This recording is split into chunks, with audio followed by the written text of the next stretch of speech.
I want to thank the Almighty God for this day that we gather here together to celebrate in recognition of the God-given responsibility that teachers all around the world exercise in raising and nurturing humanity through education. And in a special way, I want to thank the President for being available for the education and sports sector whenever we have called on him, despite his busy schedule.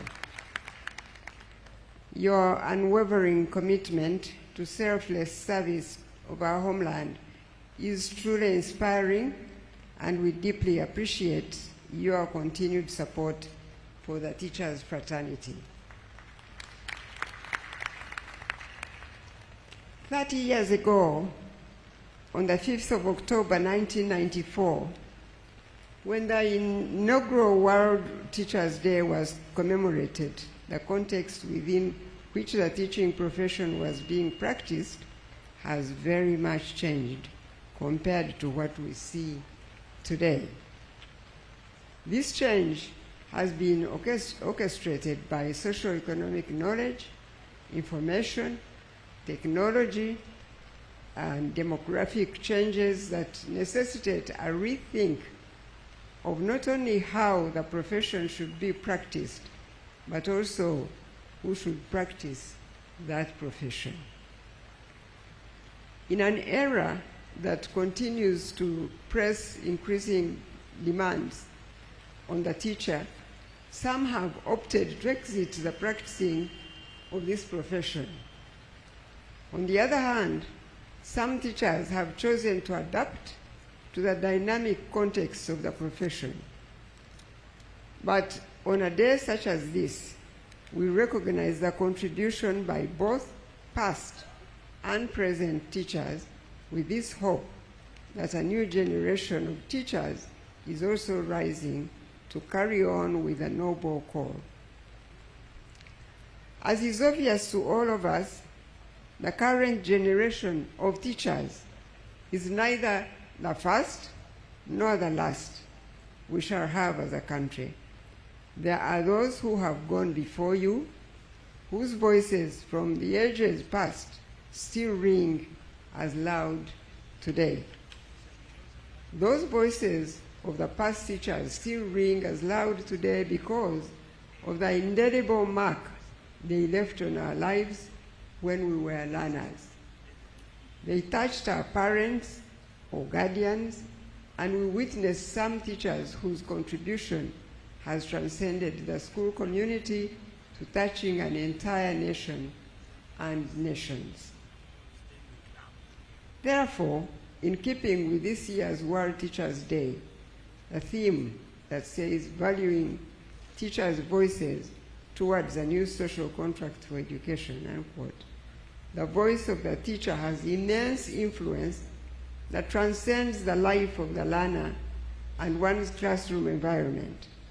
Such transcendency only happens when the teacher carries himself or herself with noble value he or she expects others to perceive him or her. A teacher's social contract is unlike that of many other professions.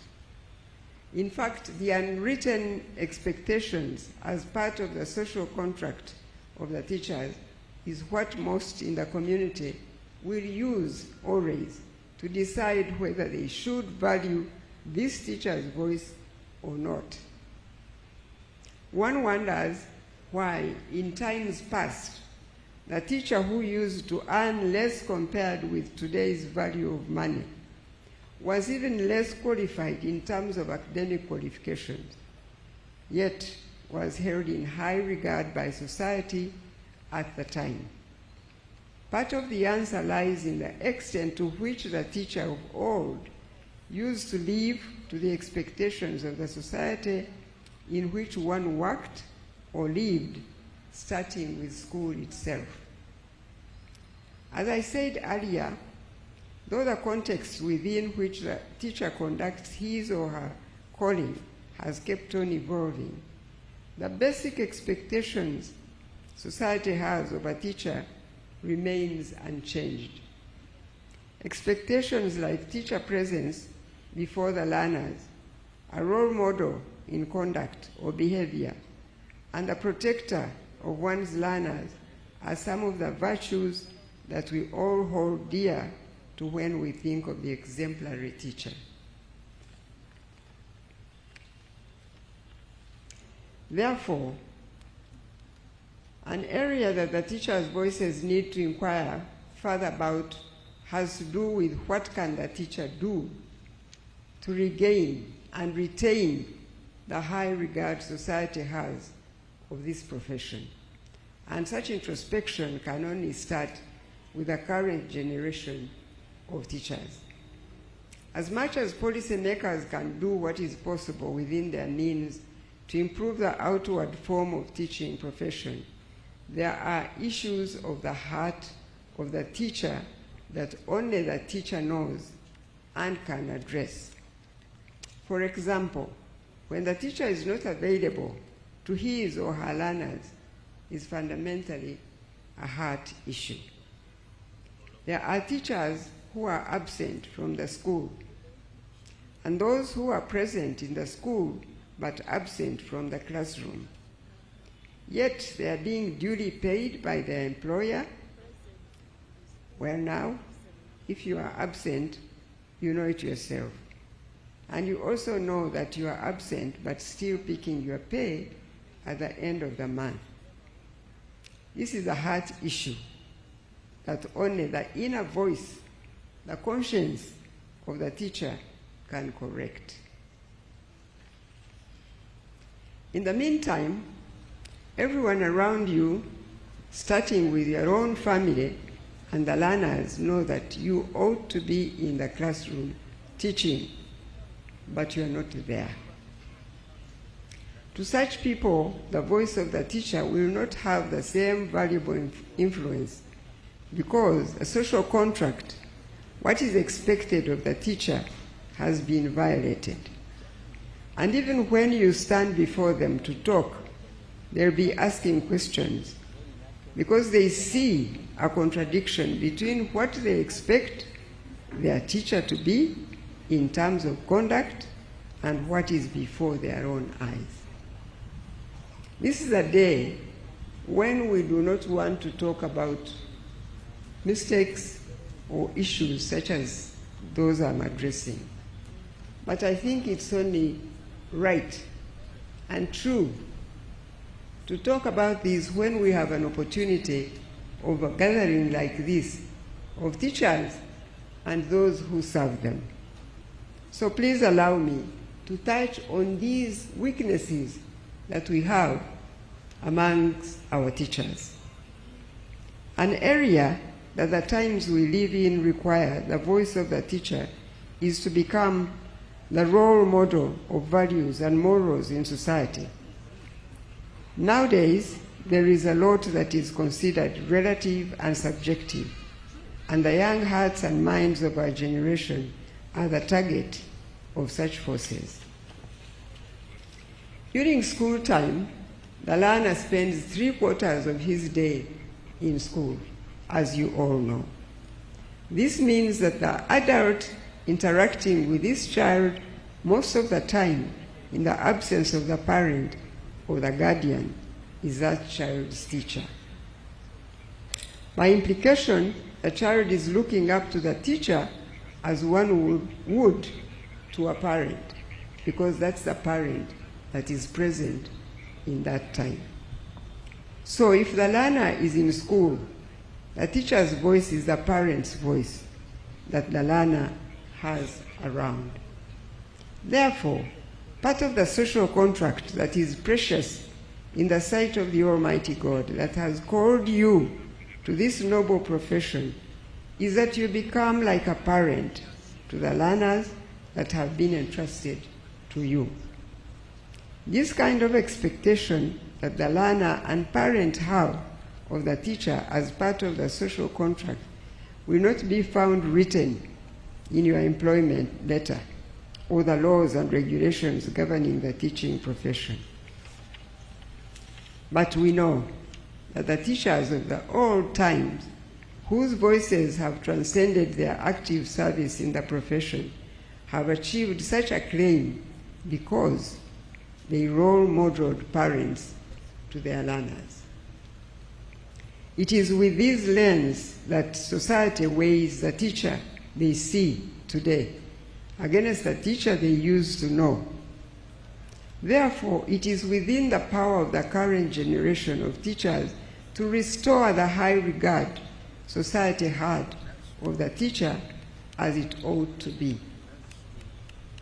The unwritten social contract that society has with the teachers cannot be satisfied by mere policy interventions, such as improving teachers' welfare and compensation. The unwritten expectation society has of the teacher can only be fulfilled when the teacher responds to his or her inner voice of conscience that compels us to choose between right and wrong, good and evil, light and darkness. And as the government has demonstrated, the pay for its teachers shall be improved in a phased manner as resources become more available. And we all look forward to a time when all teachers are paid competitively in spite of what they studied and their level of qualifications. But we all have witnessed the fact that money or pay alone does not make someone make the right or correct choices in life at one's place of work. For example, it is a fact that teachers employed by government are paid better and regularly compared with their counterparts in the private sector. However, this better pay and regularity has not led to zero teacher absenteeism in public schools or institutions. On the other hand, the teacher in the private sector who is paid less and sometimes irregularly shows up diligently at his or her place of work. What compares this teacher who is paid less to show up more diligently for duty compared with the one who is paid better? That question everyone should answer in their hearts. I want to think, though, that it is not just about the vigilance or the supervision in the private sector, but the degree to which this teacher in the private school treasures the job they have. You see, what you treasure, you will commit yourself to. Of course, as the government, we shall do our part in formulating the necessary policies and enabling laws to have quality teaching and practice of the profession. In this regard, many of you are aware of the National Teacher Policy approved by the Cabinet in 2019, and subsequent to this policy is the National Teacher Bill 2024 that is now in Parliament for consideration before enactment into law. I encourage all teachers now to make their voices heard by contributing to the shaping of an enabling law that will regulate this noble profession of teaching.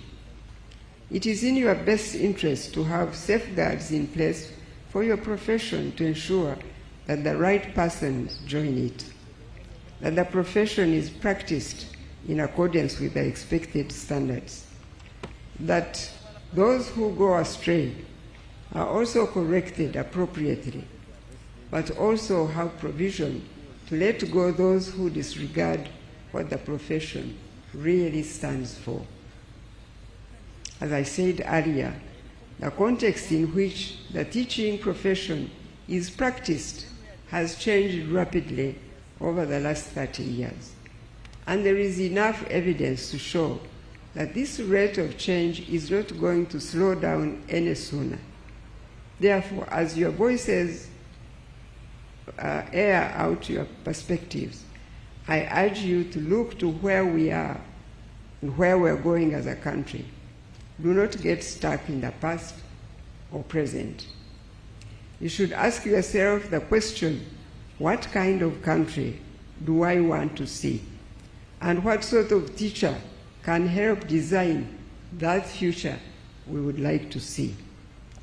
Sometimes human nature holds us back from dreaming big because we only use the eyes of the past and present situation to judge what the future shall be.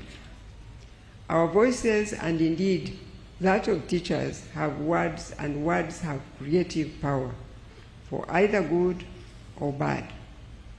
King Solomon wrote in the biblical book of Proverbs, chapter 18, verse 21, saying, in quotes, "Death and life are in the power of the tongue, and those who love it will eat its fruit," unquote. Let teachers use their voices to bring positive, creative, and innovative energy into the teaching profession. But I must say that when you cannot envision the kind of country you want to see or your great-grandchildren to live in, you may not rightly speak into the kind of teaching profession you desire to make the education system catalyze the transformation journey to that envisioned future for our homeland. Therefore, as teachers, let your voices be used to speak beyond gratification of the self or the present, but the future, and have the peace of mind and heart that perhaps you may not even be alive to enjoy the beautiful future you have helped create through your own voice. The beauty in the education system in those countries that we so admire, and some of you will do anything to live in such countries, were envisioned and were designed by the forefathers of those countries, who never got to enjoy the beautiful future they envisioned. But their offsprings and their descendants have brought to life that distant future their forefathers envisioned for their countries. And much as the teaching profession is a noble one, I want to remind you that the nation cannot be transformed by teachers alone. It takes more than one profession to transform a nation. Each profession, small or big, playing its part. This calls for humility and patience in the work teachers do and speak for. Such humility is exemplified in Apostle Paul's first letter to the church at Corinth in chapter 12, verses 14 to 22, where he says, in quotes, "For in fact, the body is not one member, but many. If the foot should say, because I'm not a hand, I'm not of the body, is it therefore not of the body? And if the ear should say, because I'm not an eye, I'm not of the body, is it therefore not of the body? If the whole body were an eye, where would be the hearing? If the whole were hearing, where would be the smelling? But now God has set the members, each one of them, in the body just as he pleased.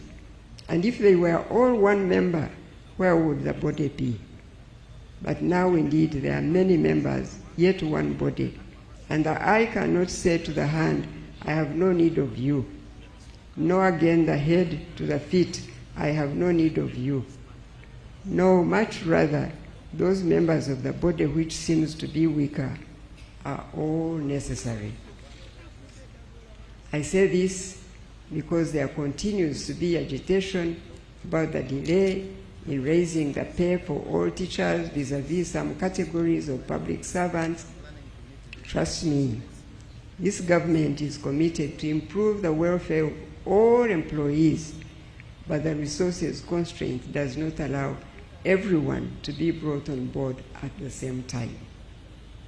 Certainly, when your turn comes for all teachers It will be an amount that is meaningful as opposed to the agitation of that everyone should get a piece of the little that is available.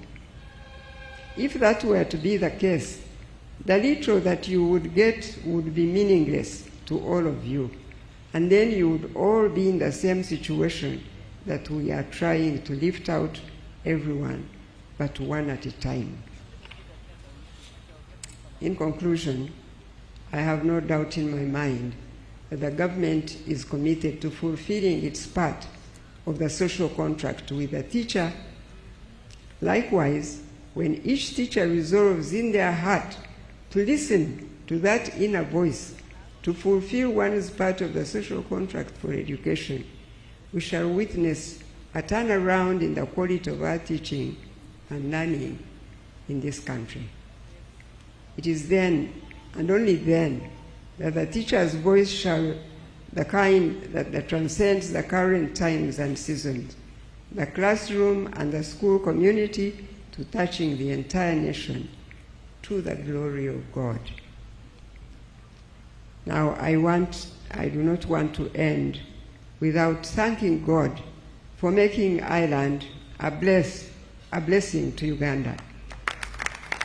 The successive Irish ambassadors to Uganda have all truly walked with us on this journey of uplifting the teaching profession. For example, since 2016, more than 200 Ugandan teachers who demonstrate outstanding performance have been taken to Ireland to benchmark practices in outstanding schools and institutions. And we do know that once these teachers have returned to Uganda, they have continued to excel in their job and place of work. Ambassador Kevin Corrigan and your predecessor, Ambassador William Carlos, thank you for being used of God to not only wish us well, but also support our teachers to have the opportunity to learn from their fellow professionals in Ireland.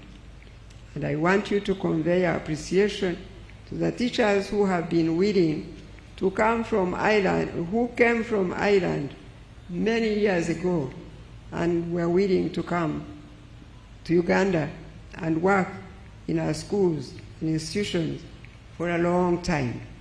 Please know that we value and we honor your dedication and the sacrifices that were made. Once again, I extend my heartfelt thanks to all our esteemed guests and everyone who has joined us in celebrating this year's World Teachers' Day. It is now my singular honor and pleasure to invite the President to address you, and I thank you, and God bless you all.